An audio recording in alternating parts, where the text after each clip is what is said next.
Redmi শাওমির একটা series, আর এই সিরিজটা বাংলাদেশে এত বেশি জনপ্রিয় যে বাংলাদেশের ম্যাক্সিমাম মানুষ এখনো মনে করে রেডমি এবং শাওমি আলাদা আলাদা দুইটা ব্র্যান্ড। আর কম দামে যে একটা ভালো ফোন হতে পারে এবং চাইনিজ ফোনগুলো যে ভালো, এই বিলিভ সিস্টেমটা তৈরি করেছে বাংলাদেশে কিন্তু শাওমি। আর রেডমি ফোনগুলো একটা সময় এত বেশি জনপ্রিয় ছিল যে অফিসিয়াল ফোন থেকে আনঅফিসিয়াল ফোনের প্রাইস 500-1000 অনেক সময় বেশি থাকতো।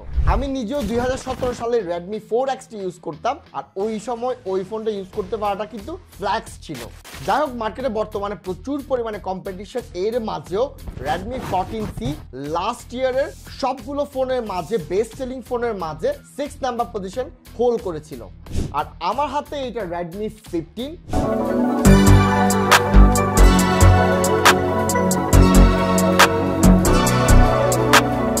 বিশাল একটা ইভেন্টের থ্রুতে এই ফোনটাকে লঞ্চ করা হয়। আর এইটার তিনটা মেন ইউএসপি হলো 7000 mAh সিলিকন কার্বন ব্যাটারি, 6.9 ইঞ্চে 144 হার্টজের রিফ্রেশ রেট, স্ন্যাপড্রাগন 685। চলেন এই ফোনটা একটা ফার্স্ট ইমপ্রেশন দিয়ে দিই। অ্যাজ অলওয়েজ আমি যেহেতু তিনটা পিলার্স নিয়ে আলাপ করি, ওইটাও করব, দেন কিছু নেগেটিভ আলাপও করব। সবার আগে আলাপ করব ব্যাটারি। দেখেন ব্যাটারি নিয়ে এটাতে কোনো ধরনের কমপ্লেন থাকবে না। ইনফ্যাক্ট এটার পাওয়ার ব্যাংকও বলতে পারি আমরা। শুধুমাত্র এই এমন না যে এই ফোনটা থেকে ব্যাটারি ব্যাকআপ পাবো। আপনার যদি কোনো ওল্ড ফোন থাকে যেগুলোতে ব্যাটারি লাইফ খুবই খারাপ এবং এর পাশাপাশি যদি গ্যাজেটসও চার্জ দেওয়ার প্রয়োজন পড়ে, এই ফোনটা দিয়ে আপনি করতে পারবেন। আর যেহেতু 7000 mAh ব্যাটারি এবং আমি এইটারে লাস্ট 5 দিন ধরে সেকেন্ডারি ফোন হিসেবে ইউজ করতেছি, ভাই আমি এটা এই পর্যন্ত 2 বার চার্জ করছি। Secondary device that doesn't mean যে আমি ইউজ করি না, আমি কিন্তু ইউজ করি। ইউজ করার পরও আমার এটা শুধুমাত্র 2 বার চার্জ দেওয়া লাগছে। অ্যান্ড এখন এটার চার্জ এখনো 75% বাকি আছে। আর ব্যাটারিটা আসলে কতটা ভালো, এইটার জন্য আমি ইন্টেন্স হিসেবে ফ্রি ফায়ারটা খেলেছি। আর ফ্রি ফায়ার খেলার পরে আমি যখন 2 ঘন্টা টানা ফ্রি ফায়ার খেলি একটু হিট করে, তবে 2 ঘন্টা খেলার পরে এইটার ব্যাটারি ড্রপ করে মাত্র 13%। ইয়াস, মাত্র 13%। ইনসেন লেভেলের ব্যাটারি ব্যাকআপ হইতে পারে, জাস্ট ইমাজিন। সো ইজিলি যদি আমার বলতে হয় এটার ব্যাটারি নিয়ে কোনো কমপ্লেন নাই, এবং সবচেয়ে বড় কথা এইটা ইজিলি 2 দিনের একটা ফোন। ব্যাটারিতে এইটাকে আমি ইজিলি 10-এ 10 দিচ্ছি। এবার পারফরমেন্স এন্ড সফটওয়্যার নিয়ে আলাপ করি। দেখেন সফটওয়্যারের আমরা শাওমি সম্পর্কে সবাই জানি, আর কিছু ব্লোটওয়্যার থাকে, এবং পারফরমেন্স যদি চিন্তা করি সফটওয়্যারের, তাহলে বলবো ইটস গুড, আগের চেয়ে অনেক বেশি ইমপ্রুভড। সো সফটওয়্যার নিয়ে আমার কমপ্লেন নাই। এই বাজেট রেঞ্জে শাওমি অনেক মানুষ ইউজ করে। সো বেসিক্যালি এই ফোনটা যারা পারচেস করবে ওরা শাওমি থেকে আসবে মোস্ট অফ দেম, বা অন্যান্য থেকে আসবে। এর থেকে লোয়ার এন্ডের থেকে আসলে দে উইল ফিল যেটা খুব ভালো একটা ইউআই, এই জিনিসটা তারা ফিল করবে, দ্যাটস ফর শিওর। আর সফটওয়্যার সেকশনে আমি ইজিলি এইটারে 8 দিয়ে দিব আউট অফ 10।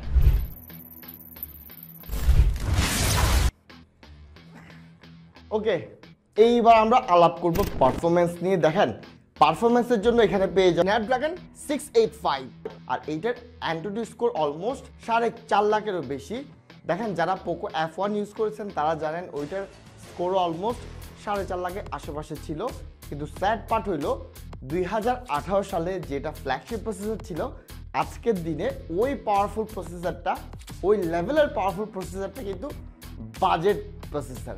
এই ফোনটার আসলে কোনোভাবেই আমি গেমিং ফোন বলতে পারি না। ইয়াস, প্রসেসরটা বেশ পাওয়ারফুল, ডে টু ডে টাস্কের জন্য ইটস ইনাফ। হ্যাঁ, আপনি চাইলে ফ্রি ফায়ার বা এর চেয়ে লো এন্ডের যতগুলো গেম আছে সবগুলোই খেলতে পারবেন। তবে আমি পাবজি টেস্ট করে দেখেছি, 40 FPS পাচ্ছিলাম, এবং পাবজি খেলার মতো পাওয়ারফুল আসলে এই ফোনটা না। Otherwise day to day task, free fire মতো গেমিং, ইটস ফাইন, টোটালি খুব ভালোভাবে হ্যান্ডেল করতে পারবে।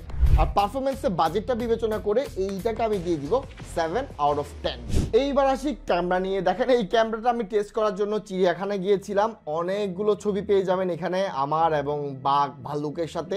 মেন লেন্সটা নিয়ে বলি, ভাই মেন লেন্সটা বেশ ভালো, আমি বলবো বাজেট রেঞ্জে ইটস কোয়াইট গুড। কিছু জায়গায় আলো বেশি থাকলে এটার ছবি আপনাকে সারপ্রাইজও করবে, তবে খারাপ না, তবে খুব বেশি ভালো না, জাস্ট বাজেটটা যা ঠিক তাই ডেলিভার করছে। খারাপও বলতে পারবো না, আবার আমি খুব ভালো বলতে পারবো না, বাজেট অনুযায়ী ইটস ফেয়ার। আর সেলফি নিয়ে যদি বলি, দেখেন ভালো লাইটে এইটা একটু ফর্সা করে দেয়, আই মিন কন্ট্রাস্টটা একটু বেশি থাকে, ওই ক্ষেত্রে ভাল লাগে। ব্রাইট যখন করে আমাদের ফেসটা, ইট লুকস গুড। দিনের বেলাতে ইটস কোয়াইট গুড। সেলফিটাতে আপনি স্যাটিসফাই থাকবেন, আপনাকে ভোগাবে না, আপনি খুশি থাকবেন। ইভেন আপনার ওয়াইফকেও যদি আপনি পারচেস করে দেন, গার্লফ্রেন্ডকে যদি পারচেস করে দেন, ওরা সেলফিতে সন্তুষ্ট থাকবে। তো ক্যামেরা সেকশনে এক কথায় এইটাকে আমি দিয়ে দিব 7 আউট অফ 10।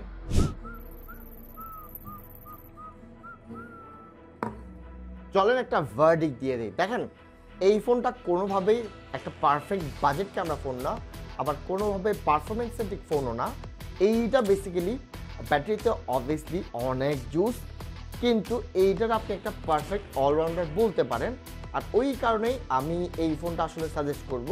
এবং আরেকটা কারণে সাজেস্ট করব, তা হইলো দেখেন এটা কিন্তু ব্র্যান্ডটা হলো শাওমি, আর শাওমি হলো একটা প্রুভেন কোম্পানি। আমরা জানি এদের ফোনগুলো অনেক লং লাস্ট করে।